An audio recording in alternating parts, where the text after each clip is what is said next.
ভাইয়া, জোরে করো, বাবা চলে আসবে। ভাইয়া হেসে বলল, বোন, জোরে করলে তো সমস্যা হবে। আমি কিছুটা উৎকুণ্ঠিত হয়ে বললাম, বাবা যদি চলে আসে তাহলে কিন্তু খুব খারাপ হবে। তারপরেও ভাইয়া ধীরে ধীরে করতে থাকল। তখন আমি আবার বললাম, ভাইয়া জোরে করো।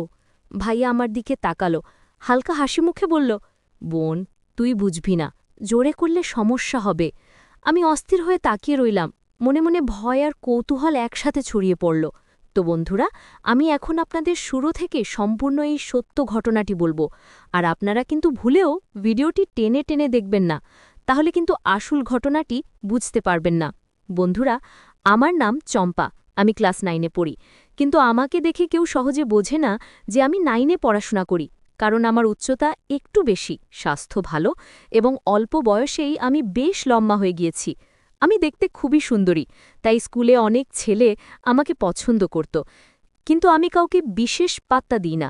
আমাদের পরিবারের মধ্যে আমার বড় ভাই স্বাধীন আছেন। সে আমার থেকেও সুন্দর, তার গায়ের রং উজ্জ্বল, চেহারা আকর্ষণীয়, আর সে অত্যন্ত স্মার্ট। যে কোনো মেয়েকে সে সহজেই মুগ্ধ করতে পারে। আমার বড় ভাই স্বাধীনকে দেখে অনেকেই ভাবতে পারে যে সে আমার থেকে অনেক বড়, কিন্তু সত্যি কথা বলতে সে আমার থেকে মাত্র 2 বছর বড় এবং পড়াশোনার দিক থেকে 2 ক্লাস এগিয়ে। আমাদের বাড়িতে 3টি ঘর আছে। একটি ঘরে মা বাবা, একটি ঘরে আমি, আর একটি ঘরে আমার ভাই থাকে। একদিন আমি আমার বান্ধবীর বাড়িতে গিয়েছিলাম।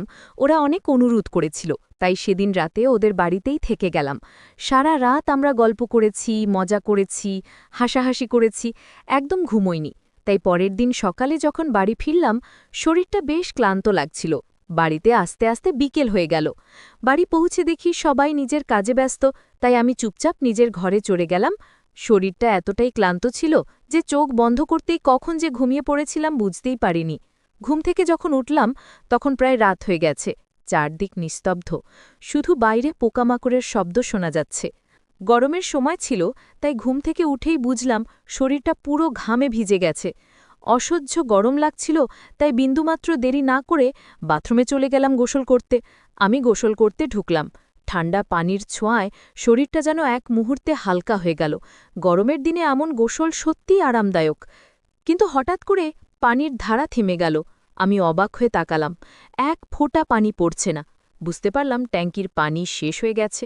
আমাদের বাড়িতে মোটরের সুইচটা থাকে ভাইয়ার ঘরে, তাই একটু অস্বস্তি হলেও আমাকে ওর ঘরেই যেতে হবে। আমি তাড়াতাড়ি তোয়ালে জড়িয়ে বেরিয়ে এলাম। ভাইয়ার ঘরের দরজার কাছে দেখি ও ঘুমিয়ে আছে। ঘরে হালকা বাতাস বইছে, টেবিলের ল্যাম্পটা জ্বলছে। আমি ধীরে ধীরে ঢুকে মোটরের সুইচটা অন করে দিলাম, কিন্তু সুইচ দেওয়ার পর হঠাৎ খেয়াল করলাম ভাইয়া নড়ে উঠেছে। ওর চোখ আধা খোলা, মনে হলো ঘুম ভেঙে গেছে।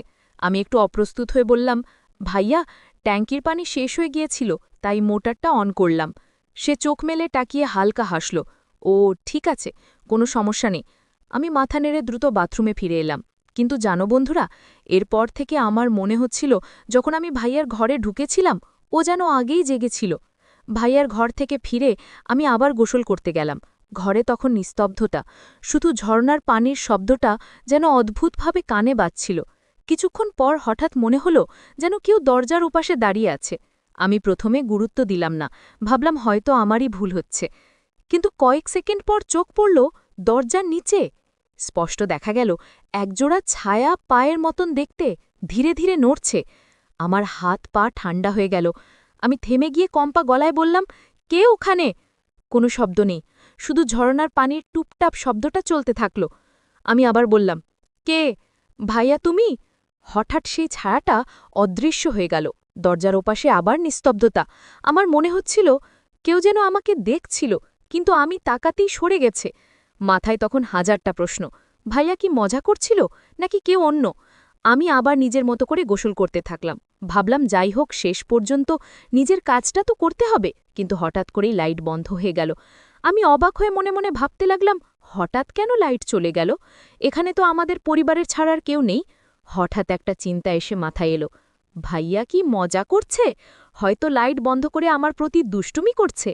আমি ধীরে ধীরে দরজার দিকে এগিয়ে গিয়ে বললাম, এখানকার লাইটটা কেন অফ হলো? কিন্তু দরজা খুলতেই দেখলাম বাড়িতে কেউ নেই। বাবা মা কেউ ঘরে নেই। ঘরের নিস্তব্ধতা, নিস্তব্ধ অন্ধকার, আর শুধু হালকা বাতাসের শব্দ। মনে হচ্ছিল এই রাতটা ভীষণ রহস্যময় হয়ে উঠছে। আমি আবার নিজের মতো করে গোসল করতে শুরু করলাম। ঠান্ডা পানি শরীরে পড়তেই ক্লান্তি ধীরে ধীরে দূর হতে লাগল। গোসল শেষ করে যখন গায়ে তোয়ালে মুছতে শুরু করলাম, হঠাৎ দরজার দিকে চোখ পড়ল। দরজার নিচে একটি ছায়া দেখা গেল। কেউ যেন দাঁড়িয়ে আছে। ধীরে ধীরে চোখ রাখতেই বুঝলাম এটা কোনো অচেনা ছায়া নয়। মনে হলো পায়ের ধরনটা খুবই পরিচিত। হঠাৎই ভেতরে অদ্ভুত এক ধ্যানা কাজ করতে লাগল। এই ছায়ার পরিচয় কি আমি ঠিক চিনতে পারছি? মনে হচ্ছিল কেউ নিশ্চয়ই মজা করতে এসেছে, কিন্তু হঠাৎ এই ধরনের ছায়া দেখায় মনটা কেমন ভয় আর কৌতূহল একসাথে ভরে গেল। আমি দ্রুত কাপড় বদলে বাইরে বের হলাম। মনে মনে ভাবছিলাম, কে এতক্ষণ গোসলের সময় দরজা খোলা রেখে খেয়াল করেছে বা লাইট বন্ধ করেছে? বাড়ি ঘুরে দেখলাম পুরো বাড়িটাই ফাঁকা। বাবা মা কেউ ঘরে নেই। ভাইয়ার দরজা খোলা। আমি ধীরে ধীরে ঘরে নজর দিলাম। ভাইয়া তখন ঘুমের ভান করছে। তবে কিছু দেখেই বুঝতে পারলাম, ঘুম ভান করা সত্ত্বেও ও ঠিকই ছিল সেখানে। বাথরুমের কাছে পানি পড়ার দাগ আর দরজার নিচে ভেজা পায়ের ছাপ দেখে বোঝা গেল ঠিকই ভাইয়া গোসলের সময় লাইট বন্ধ করেছিল। তারপর আমি ঘরে গিয়ে শান্তভাবে কাপড় পরে নিলাম আর একটু ফ্রেশ হয়ে এলাম। তারপর ভাইয়ার ঘরে গিয়ে তাকে জিজ্ঞেস করলাম, ভাইয়া, মা বাবা কোথায় গিয়েছে? ভাইয়া হেসে বলল, আজকে তারা বাড়িতে নেই, তারা দাদা দাদির বাড়িতে গিয়েছে। গ্রামের বাসায় তারা কিছু অসুস্থ, তাই দুদিন তারা সেখানে থাকবে, তাই আমাকে আর তোকে এখানে থাকতে বলেছে। আমি তখন বুঝতে পারলাম আজকের ঘটনাটা হয়তো সেই কারণেই। এরপর আমি ভাইকে জিজ্ঞেস করলাম, ভাইয়া, আমাকে না বলে গেল মা বাবা ওখানে গেছে? ভাইয়া হালকা হেসে বলল, তুই তখন তোর রুমে ঘুমোচ্ছিলিস, যদি বলতাম তোর ঘুম ভেঙে যেত, তাই আমাকে বলে গেছে, আর আমি তারপর থেকে বাড়িতেই আছি। হঠাৎ ভাই আমাকে জিজ্ঞেস করল, আজকে রাতে তো মা বাবা বাড়িতে নেই, আমরা দুজনেই একা থাকব। আগে তোর রুমের পাশে মা বাবা থাকতো, তাই তোর ভয় কম লাগতো, এখন তারা নেই, তোর কি ভয় লাগছে? আমি মাথা নেড়ে বললাম, কিছুটা ভয় হচ্ছে। ভাইয়া হেসে বলল, যদি ভয় লাগে তাহলে তুই আমার রুমে এসে বিশ্রাম নিতে পারিস, কোনো সমস্যা হবে না, ভয়ও লাগবে না, আর আরামে ঘুমও পাবে। তারপর ভাইয়ার কথা মতো আমরা দুজনে একসাথে রাতের খাবার খেয়ে নিলাম। খাবার শেষ করে আমি ভাইয়ার রুমে চলে গেলাম আর আমরা শান্তভাবে ঘুমাতে চলে গেলাম। তারপর ভাইয়া তার পাশে ঘুমানোর জন্য প্রস্তুত হলো আর আমিও আমার পাশে ঘুমানোর জন্য প্রস্তুত হলাম। ঠিক সেই সময় ভাইয়া হেসে বলল, রাতটা আরামদায়কভাবে কাটাতে হবে, তুমি নিজের মতো আরাম করো। আমি বুঝতে পারলাম ও শুধু ঘুমানোর জন্য নিজের প্রস্তুতি নিচ্ছে। ভাইয়া শীতল বাতাসে আরাম পেতে বিছানায় বসে নিজেকে সাজিয়ে নিল। তারপর সে আমাকে বলল, যদি রাতে গরম লাগে তাহলে নিজের মতো আরাম করো, আমার কাছে গিঞ্জি আছে, চাইলে সেটা পরে ঘুমাতে পারো। আমি হালকা হেসে মাথা নেড়ে সম্মত হলাম। এরপর আমরা দুজনে শান্তভাবে বিছানায় শুয়ে পড়লাম। ঘরের নিস্তব্ধতার হালকা বাতাস আমাদের ঘুমের মাঝে এক অদ্ভুত শান্তি নিয়ে এসেছে। তারপর আমরা দুজনে বিছানায় শুয়ে পড়লাম। ঘরের নিস্তব্ধতা যেন আরও গভীর হয়ে গিয়েছিল। বাইরে বাতাস হালকা ঝাপসা বইছে আর শুধু কখনো দূরের ঘড়ির টিকটিক শব্দ শোনা যাচ্ছিল। আমি চোখ বন্ধ করেও মনে হচ্ছিল কোনো অদ্ভুত নীরবতা ঘরে ভেসে বেড়াচ্ছে। হঠাৎ মনে হলো ঘরের কোণা থেকে যেন একটি অদ্ভুত ছায়া নড়ছে। হৃদয়টা দ্রুত ধকধক করতে লাগল। ভাইয়া পাশে থাকা সত্ত্বেও এক অজানা শীতলতা যেন শরীরের ভিতর দিয়ে ছড়িয়ে পড়ল। কিছুক্ষণ নিস্তব্ধতার পর আমি নিজেকে বললাম, হয়তো এটা শুধু কল্পনা, কিছুই নেই। কিন্তু মনে হচ্ছিল কেউ বা কিছু আমাকে নজরে রাখছে। ঘরে আলো ছায়ার খেলা, বাতাসের হালকা শব্দ, সব মিলিয়ে এক অদ্ভুত রহস্যময় অনুভূতি তৈরি করছে। আমি চুপচাপ শুয়ে থেকে সেই নিস্তব্ধতা ভেঙে কোনোটাই না ভাঙার চেষ্টা করলাম। তখনই মনে হলো, এই রাত, এই অদ্ভুত নীরবতা আর এই ছায়া শুধু একটি শুরু। কিছু ঘটবে সেটা আমি জানি, কিন্তু ঠিক কী ঘটবে তা এখনও অজানা। আমি ধীরে ধীরে ঘুমানোর চেষ্টা করছিলাম। ঠিক সেই সময় হঠাৎ লক্ষ্য করলাম ভাইয়া ঘুম থেকে উঠেছে।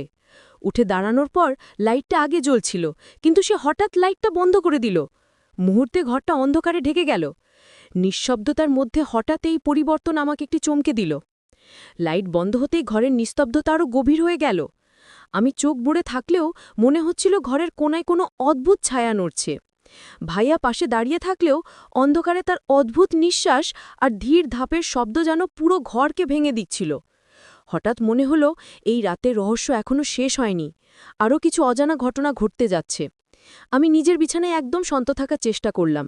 চোখ বন্ধ করেও মনে হচ্ছিল ঘরের মধ্যে হালকা নড়াচড়া চলছে। ভাইয়া ধীরে ধীরে তার বিছানায় ফিরে গেল, কিন্তু লাইটের অন্ধকারে সবকিছু যেন অন্য রূপে দেখা যাচ্ছিল। একটু সময় ধরে আমি নিস্তব্ধভাবে শুয়ে থাকলাম। শোনা যাচ্ছিল শুধু ঘরের মধ্যে বাতাসের হালকা শব্দ। মনে হচ্ছিল এই রাতটা শুধু ঘুমের নয়, কিছু অদ্ভুত ঘটনা এখনো ঘটতে যাচ্ছে। আমি ঘুমোতে চেষ্টা করলাম, কিন্তু অনেক রাত হয়ে গেল, তবুও ঘুম ধরছিল না। দেখতে দেখতে প্রায় রাত 2টা হয়ে গেল। হঠাৎ ভাই আমাকে জিজ্ঞেস করল, কিরে, তুই এত নড়াচড়া করছিস কেন? ঘুম ধরছে না? আমি উঠে বসলাম এবং তাকে বললাম, না ভাইয়া, ঘুম ধরছে না। ভাইয়া হালকা হেসে বলল, ঠিক আছে, তাহলে আমরা দুজনে গল্প করি। হয়তো তুই আমার গল্প শুনতে শুনতে ঘুম পেয়ে যাবি। আমি বিছানায় ফিরে বসলাম। ভাইয়া তখন ধীরে ধীরে গল্প বলা শুরু করল। তার কণ্ঠে যেন এক অদ্ভুত মৃদু চাপ ছিল, আর ঘরের নিস্তব্ধতা আরও গভীর হয়ে উঠল।